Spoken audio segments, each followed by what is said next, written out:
சமயபுரம் மாரியம்மன் வரலாறு பக்திக் கதை. பல நூற்றாண்டுகளுக்கு முன்பு, இன்று திருச்சிக்கு அருகில் உள்ள சமயபுரம் பகுதி அடர்ந்த காடாக இருந்தது. அந்தப் பகுதியில் தெய்வீக சக்தி நிறைந்த ஒரு அம்மன் சிலை இருந்ததாக பக்தர்கள் நம்பினர்.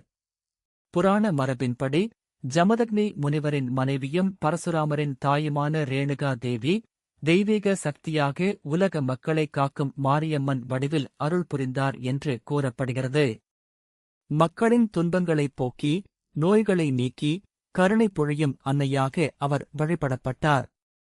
பின்னர், அந்த அம்மன் உருவம் ஸ்ரீரங்கம் திருக்கோவிலில் உக்கிர சக்தி வடிவமாக வைக்கப்பட்டதாக ஒரு மரபு கதை கூறுகிறது. அந்த உக்கிர சக்தியை அமைதிப்படுத்தும் பொருட்டு, அம்மன் தற்போதைய சமயபுரம் பகுதியில் பிரதிஷ்டை செய்யப்பட்டார் என்று பக்தர்கள் நம்புகின்றனர். காலப்போக்கில் விஜயநகர அரசர்களும் நாயக்க மன்னர்களும் இந்த தலத்தின் பெருமையை உணர்ந்து கோவிலை விரிவுபடுத்தி திருப்பணிகளை மேற்கொண்டனர்.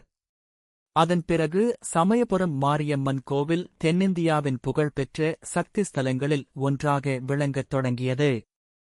இன்றும் ஆயிரக்கணக்கான பக்தர்கள் அம்மனை தரிசித்து நோய்கள் நீங்க, திருமணத் தடைகள் விலக, குழந்தை பாக்கியம் கிடைக்க, குடும்ப ஒற்றுமை பெருக, மனக்கவலை தீர, வாழ்வில் வளமும் நிம்மதியும் பெற மனமுருகி பிரார்த்தனை செய்கின்றனர்.